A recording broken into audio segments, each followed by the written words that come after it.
stop scrolling.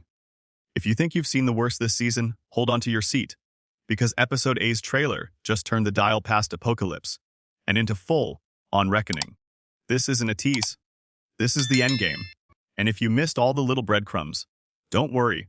That's exactly how they wanted it. So let me ask you right away, what would you do if your school became a testing ground for genocide dressed up as evolution? That's the question Gen V is asking. Not metaphorically, literally. Thomas Dolkin has flipped the script from mentor to executioner, and the kids are about to learn that being chosen can mean being sacrificed. Before we dig into the trailer frame by frame, one tiny favor: if you want every hidden clue, every symbol, and every possible Boys 5 tie in Exposed, subscribe now. I'll only say it once. Hit subscribe and we'll uncover the rest together. Alright. First image that hit me: the danger room, sterile and clinical, overflowing with kids who were told they'd find purpose here. Instead, Thomas turns it into a battlefield. He says he has one more class. That line, chilling. It frames the whole finale as an exam where the syllabus is survival and the grade is life or death. Here's the controversial thing. We were set up to root for Godolkin as an institution. Season 1 gave us the statue, the applause, the PR veneer. Now that veneer peels away and you see the core, a system that was always about optimization of power at any moral cost. The title rumored for the finale, Guardians of Godolkin, would be deliciously ironic if true. Remember how Season 1 used that name as a lie? If they reuse it now, it's a promise of redemption: Guardians, becoming what they were supposed to be, finally protecting the students rather than polishing the brand. But let's not get poetic. The trailer wastes no time. Dolkin's mind control is in full effect. We watch him orchestrate chaos like some twisted professor of selection. He doesn't physically do the killing. He pulls the strings and lets the pupils weaponize themselves. That's the real horror. He engineers self-destruction. He's acting like Apocalypse from the X-Men plays, preaching survival of the fittest and letting the weak be cold while the strong learn to rule. And yes, the Nazi parallels are not accidental. This guy's history, his origin tied to old ideologies and Vaught's darkest experiments, makes his doctrine terrifyingly plausible. Now, pause for a second. Did you catch how the trailer frames the Scooby Gang returning to school? The first 30 seconds set up a question that will burn in the audience's head. Why didn't anyone simply shout the truth from the rooftops? The answer is subtle in the footage. Something prevents clear warnings. Whether it's mind control, forced compliance, stage chaos, or sabotage of communications, the writers make sure the heroes are isolated mentally and physically. Isolation to control. Control to massacre. Let's unpack the danger room beat. The weapons rack is a visual thesis statement. Godolkin sees people as tools. The camera lingers on blades and guns like a museum exhibit. Then the chaos erupts. A speedster is forced to run and turn an arena into a slaughterhouse. Rufus loses it. You can see the rage. And we get one of the trailer's pure emotional beats. A kid going from loyalty to fury in a single frame. That reversal matters because it shows how the institution's veneer fractures under pressure. And the emotional center of this episode, Marie and her crew. They storm in trying to stop the carnage, not to win a fight, but to reclaim the idea of community that was stolen. Remember earlier in the season, Marie's arc has been about self-belief and the danger of becoming the very mythology you resist. This finale puts that to the test. Is she the savior she believes herself to be, or the instrument Godolkin plans to use to expand his control? The trailer gives us both possibilities, and that ambiguity is the engine of the drama. Here's a reveal the mainstream trailers don't shout. The final fight isn't just physical, it's psychological. Dolkin amplifies his power through others, and the real danger is when someone you love becomes the lever your enemy uses to hurt you. That's not a cliché. You can see it when the camera cuts to faces mid-control, pupils blank, hands raised like puppets. When the narrative forces friends to turn on friends, the show moves from action to tragedy. And that's darker than anything we've seen in this universe. Let's talk stakes. The showrunner has made it clear. This finale feeds into the Boys S5. If that's true, the consequences are not contained to Gen V. This could change the main storyline's power balance. Imagine someone with Dolkin's mental reach turned loose on the Seven, or worse, someone who can influence the inflated stars with telepathy. The trailer suggests this isn't a schoolyard problem. It's a potential multiversal hazard for the Vought hierarchy. Now, a quick theory to file away Thomas is old. He's got wartime origins and ties to Vaught's earliest, darkest projects. If Vaught's rise was rooted in repurposed wartime research, Thomas is the living fossil of that ideology, a scientist who never abandoned eugenics. That's why he believes in culling its ideological, not merely pragmatic. And the show's costume and set language nod to that the 1960s statue, the archival footage, and the academic pomp that masks authoritarian intent. It's not a revival of past glory, it's the rebirth of a nightmare. Audience poll time.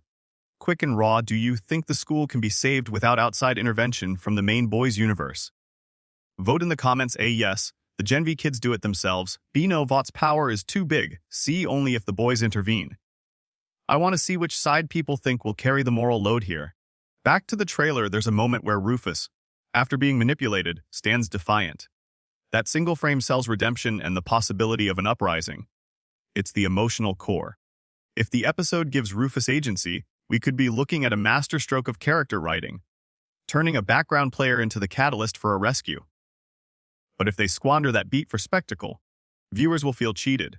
And that's the fine line this finale must walk: spectacle that serves character, or spectacle that erases it. A smaller but crucial detail. The trailer lingers on the statue of Godolphin. Back in Season 1, that statue was propaganda, an icon. Now it's a totem before the final battle. Using the same iconography hints at a full circle. The institution they once celebrated will either be hollowed out or redeemed. If the rumored title is reused, then the payoff is semantic. Redemption of the guardianship, not merely a repeat of history. That would be satisfying. If not, expect irony, not catharsis. Now, forbidden knowledge: no trailer voiceover will give you pay attention to the camera framing around the danger room. The angles are claustrophobic, the lighting clinical. That aesthetic choice isn't accidental. It visually suggests their world is an experiment, observed, quantified, and controlled. The final act will likely leverage that motive, turning observation into complicity.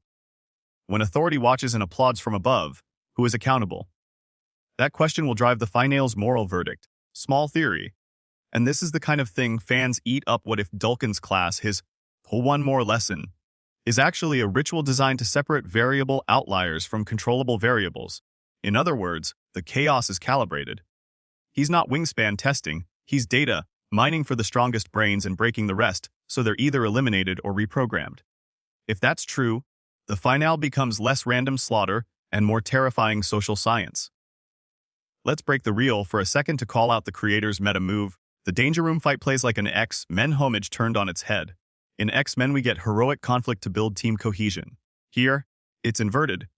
The conflict is a manufactured culling that reveals institutional rot. That inversion is the season's thesis. What if the academy that trains heroes actually breeds monsters? That's the rhetorical punch Gen V has been building toward. Okay, we're about halfway through the trailer breakdown, and this is where the tension really accelerates. The Santina sequences, you know the ones. The heart-h, the quick exchanges, the faces locked in betrayal show that emotional stakes are as high as physical ones. When friends are coerced, the audience's moral calculus weighs heavier than any CGI explosion. Expect choices that will leave you asking, would you sacrifice a few to save many? And who gets to decide who's expendable? One final tease before we cut to part 20, notice the shots of Thomas smiling while kids fight. That expression is clinical, almost delighted. He's not a villain who loses sleep over consequence. He's a scientist conducting a purification ritual. That arrogance is his weakness, and the rest of the episode will likely force him to confront the humanity he's trying to erase. Whether that confrontation is violent or redemptive is exactly what Episode 8 will decide. Alright, loop note, if you thought the season's moral questions were heavy before, Episode 8 doesn't let you off the hook. It layers choice upon choice and asks who will be the guardians of the school, of the students, of the truth. Page 2 will parse the trailer's turning points, decode the subtle S5 setups, and name the characters most at risk of being sacrificed or redeemed. Stay with me, because the next section pulls apart the finale beats frame by frame and exposes the boyverse ties you absolutely need to know. What if everything you believed about Godolphin was a lie? What if this, School for Heroes, was never meant to protect the world, but to replace it? Because that's what's happening right now. Thomas Godolphin didn't create a generation of heroes. He built a weapon factory disguised as a university. And now the test subjects are waking up. But wait, did you notice the timing? This isn't some random chaos. Thomas Godolphin's final class happens right after the reveal of Cypher's plan to eliminate weak soups. Coincidence?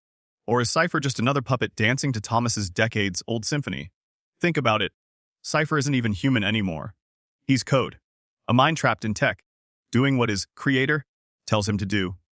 And if Thomas can control minds, what makes you think he can't control Cypher too? Yeah, I'll give you a second to let that sink in.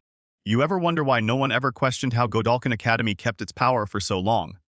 Because everyone was too busy worshipping a statue, a literal idol to a Nazi scientist. They weren't building heroes. They were breeding obedience. And that's when Marie realizes this isn't a fight against students. This is a war against programming. Every drop of compound V inside them is whispering one thing, OB. Now let me ask you, if you were Marie, what would you do? Fight your own friends? Or try to save them from a command written into their DNA?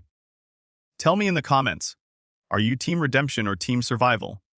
Because I don't know about you, but if my best friend suddenly turned into a brainwashed killing machine, I'd probably have to pull a Homelander-style decision. But here's the twist nobody saw coming. Thomas Godalkin doesn't just want power. He wants immortality through legacy. By turning every surviving student into a new version of himself. He literally says, I have one more class to teach. Translation? One more round of evolution. His evolution, through them. He's not creating heroes. He's cloning ideology. And look at Rufus. Poor guy never stood a chance. Mind control hits him, and his powers go off like fireworks. Students start vaporizing each other. You can feel it. Chaos, blood, screams, and Thomas smiling like it's art. He's not watching a massacre. He's watching a masterpiece. Remember the last time we saw a super-powered culling? Yep, the woods. Only this time, the lab rats are running the experiment. It's survival of the fittest, written by a mad god in a lab coat. And just when you think it can't get darker, there's a moment. Blink and you'll miss it. Where Mary's powers start reacting in a way they never have before. Her blood doesn't just move. It sings. Almost like something ancient inside her wakes up. Maybe even something Vought didn't create. That's not power. That's a secret lineage. And I'll say it. Marie might be the first soup born,